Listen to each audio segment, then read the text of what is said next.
Meu querido irmão, minha querida irmã, abra sua Bíblia no livro do profeta Ezequiel, no capítulo 37. Ezequiel, no capítulo 37. Essa semana, enquanto eu conversava com uma pessoa a respeito de algumas circunstâncias da vida, ela me disse que ela estava vivendo no automático. Ela me disse que ela não tinha mais esperança. Ela estava viva, mas ela se sentia morta. Naquele momento, Deus trouxe ao meu coração um tema, Deus trouxe ao meu coração uma palavra, e que eu quero ministrar essa palavra no seu coração apenas como um instrumento do Senhor. Eu quero te dizer, e esse será o tema da nossa reflexão, que há esperança em meio ao caos. Uma palavra de esperança em meio ao caos. Ezequiel, no capítulo 37, a partir do primeiro versículo diz assim: a mão do Senhor veio sobre mim e Ele me levou pelo Espírito do Senhor a um vale cheio de ossos, e me fez andar de um lado para o outro, e vi que o número deles no vale era grande e estavam muito secos. Ele me perguntou: filho do homem, estes ossos poderão viver? Esses ossos poderão reviver? Respondi: Senhor Deus, tu sabes. Então ele me disse: profetiza sobre estes ossos e dize-lhes: ossos secos, ouvi a palavra do Senhor. Assim diz o Senhor Deus a estes ossos: farei entrar em vós o fôlego da vida e vivereis. Sobre vós porei nervos, farei aparecer carne e estenderei pele, porei o Espírito em vós e vivereis. Então sabereis que eu sou Deus. Profetizei como me foi ordenado. Enquanto profetizava, houve um ruído, um barulho de estalo, e os ossos se uniram, osso com osso. Olhei e vi que os nervos os cobriram, a carne apareceu, e a pele se estendeu por cima deles, mas não havia espírito neles. Então ele me disse: profetiza ao Espírito, ó filho do homem, profetiza, e diz ao Espírito: assim diz o Senhor Deus, ó Espírito, vem dos quatro ventos, e assopra sobre estes mortos para que vivam. Profetizei como ele me havia ordenado. Então o Espírito entrou neles, e eles viveram, e se puseram em pé, um exército muito grande. Então me disse: filho do homem, estes ossos são toda a casa de Israel. Eles dizem: nossos ossos secaram-se, e a nossa esperança morreu, nós fomos totalmente exterminados. Portanto, profetiza e dize-lhes: assim diz o Senhor Deus, eu abrirei as vossas sepulturas, eu vos farei sair das vossas sepulturas, e vos trarei a terra de Israel, ó povo meu. E quando eu vos abrir as sepulturas e vos fizer sair, saberei que eu sou o Senhor, o povo meu, ó povo meu. E porei em vós o meu espírito, e vivereis, e vos porei na vossa terra, e sabereis que eu, o Senhor, disse e cumpri isso, diz o Senhor. Louvado, exaltado seja o Senhor através da sua palavra. Deus tem uma palavra de esperança em meio ao caos. Deus sempre tem uma palavra. Deus sempre tem uma palavra. A nação de Israel estava vivendo um momento dramático. Ela havia perdido completamente as esperanças. O versículo 11 diz que eles entenderam que as suas esperanças haviam morrido. Não tinham mais esperança. Era um tempo de cativeiro. Cativeiro babilônico por causa da desobediência, por causa do pecado, por causa que em muitos momentos Deus orientou ao povo a viver de uma forma, mas eles não obedeceram. E diante dessa dor, dessa perseguição, dessa aflição, dessa escravidão que eles estavam passando, eles compreenderam que não havia mais esperança. O desespero havia tomado conta da vida deles, o desânimo, o cansaço. E do capítulo 4 até o capítulo 24, na primeira sessão do livro de Ezequiel, nós percebemos claramente Deus mostrando os erros da nação. Todavia nós temos a segunda parte do livro. A partir de então, nós percebemos uma palavra de esperança de Deus. Nós percebemos uma palavra de restauração, mesmo diante das dores causadas por causa de erros, de pecados. Mas mesmo por causa disso, Deus não deixou de abençoar essa nação. E Deus não deixou de ministrar uma palavra. Deus sendo misericordioso, bondoso, permitindo que essa nação vivesse as consequências dos seus erros, mas não cruzando os braços, não dando as costas, não deixando de amar, não deixando de cuidar, não deixando de orientar.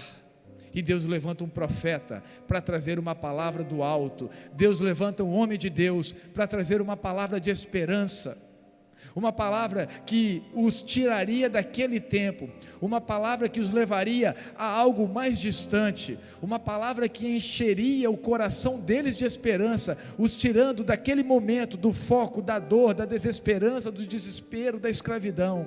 Uma palavra que remetia para o futuro, uma promessa de Deus, que Deus iria ressuscitar aquela nação, que Deus iria os libertar do cativeiro, que Deus tinha planos diferentes, planos de paz, de um futuro certo, cheio de esperança. Uma palavra de esperança em meio ao caos, uma palavra de ânimo. Deus tem uma palavra de ânimo ao seu coração nessa noite, uma palavra de esperança.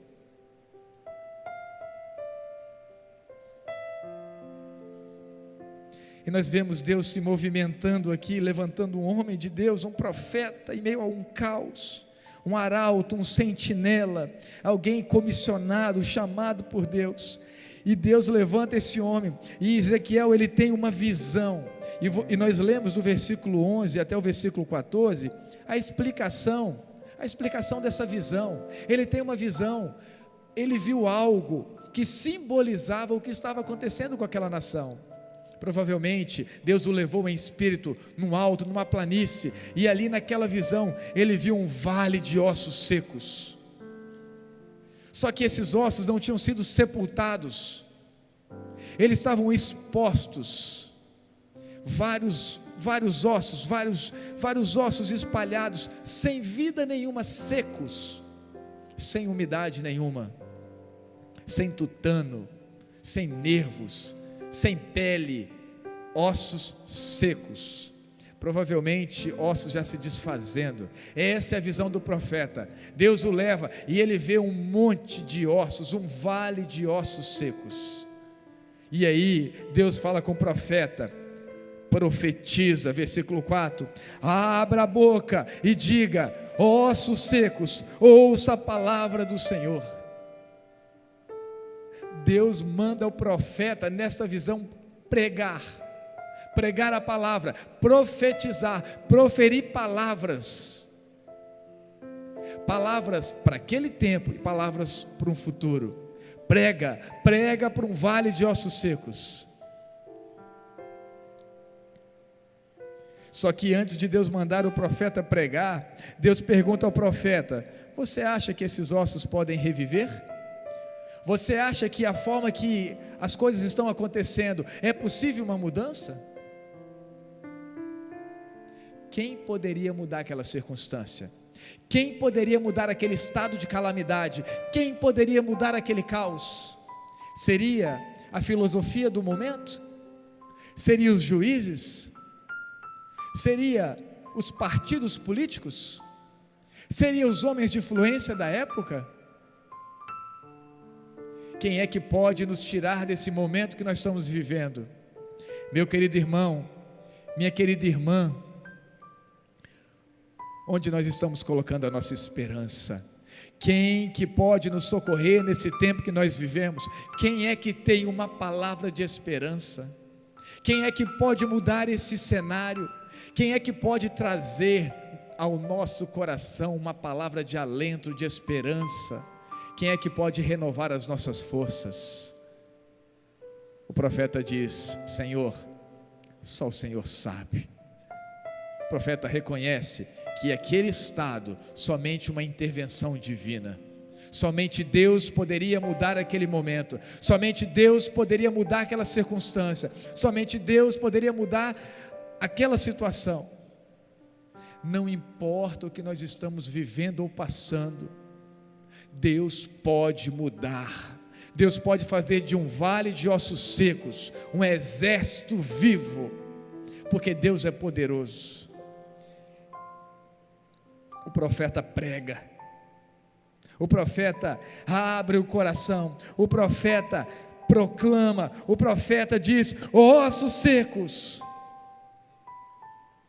Ele prega, ele profetiza, e a pregação consiste em uma promessa: farei entrar em vós o fôlego da vida e vivereis. A palavra era: eu vou mudar o estado de vocês, eu vou mudar a situação de vocês, eu vou mudar o cenário que vocês estão vivendo. Nação de Israel, não importa que vocês estejam vivendo o exílio, não importa que vocês estejam sobrecarregados, cansados, desanimados, olhando para a circunstância, olhando para o momento e percebendo: não há mais esperança. Deus diz: eu mudarei isso, eu mudarei esse cenário, eu mudarei essa história. Prega, homem de Deus, prega.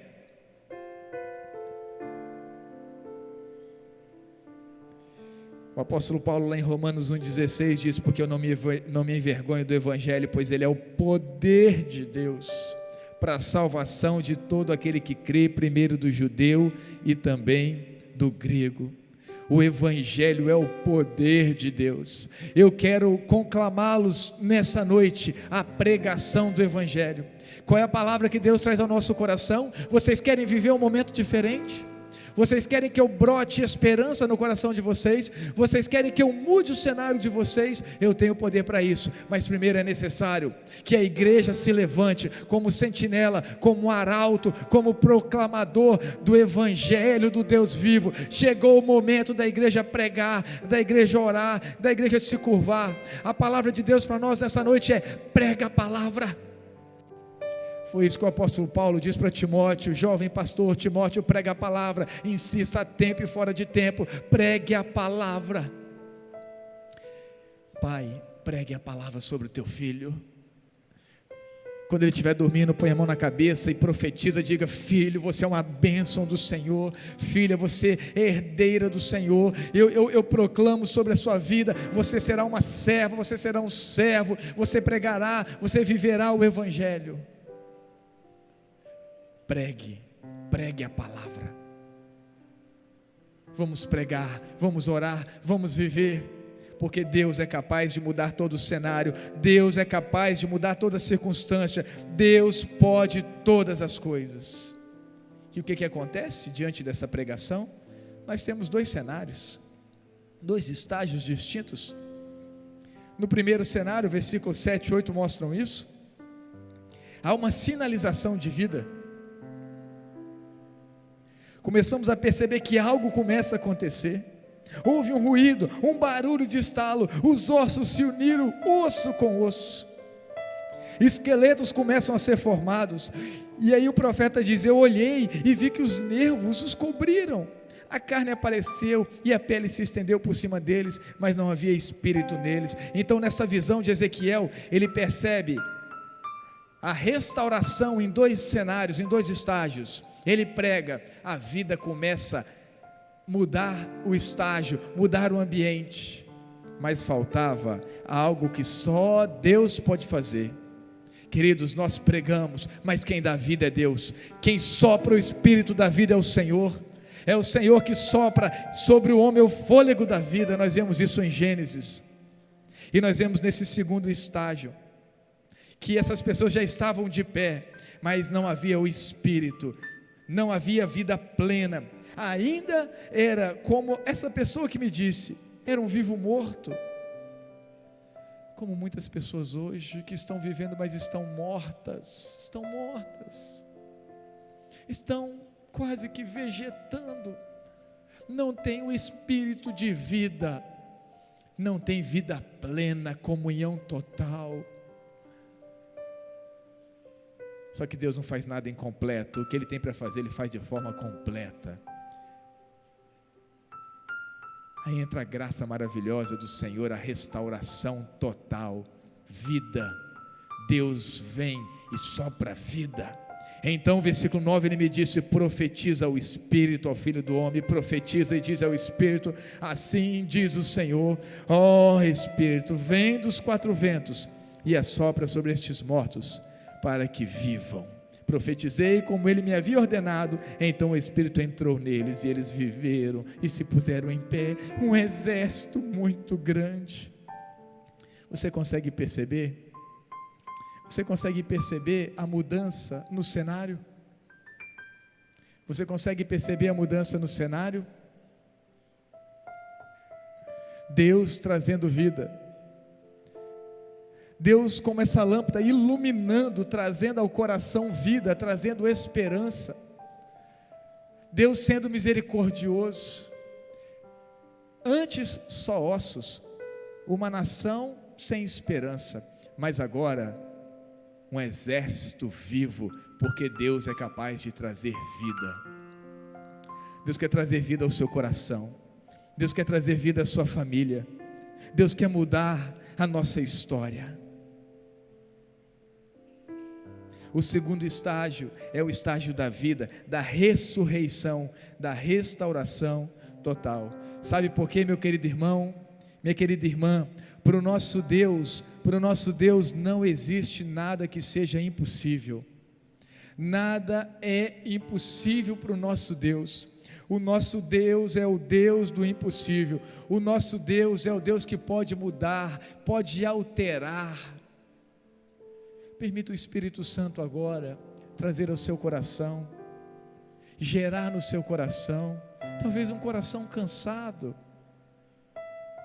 Não é à toa, que momento nós estamos vivendo, mas permita o Espírito Santo gerar no seu coração esperança. Talvez você se veja como neste cenário, nessa visão de Ezequiel, ossos secos, sem vida, sem esperança, sem forças, sem coragem, sem ânimo, sem disposição. Permita a palavra entrar no seu coração e alterar totalmente a sua vida, porque se isso acontecer, o Senhor gera vida e muda o cenário e nos transforma a igreja do Senhor, como transformou a nação de Israel, num exército vivo. Deus é poderoso. Portanto, queridos irmãos e irmãs, eu quero concluir a nossa reflexão de hoje. Hoje nós aprendemos que por mais que nós possamos enfrentar lutas nas nossas vidas, e nós enfrentamos, por mais que nós tenhamos desesperança, percamos o ânimo, nós precisamos ser relembrados que nós servimos a um Deus vivo, um Deus que renova as nossas forças, um Deus que renova as nossas esperanças, um Deus que é capaz de mudar todas as coisas, um Deus que pode mudar o cenário da nossa vida, porque para Deus não há impossíveis. Creia nisso, que de um vale de ossos secos, creia que Deus pode transformar em vida.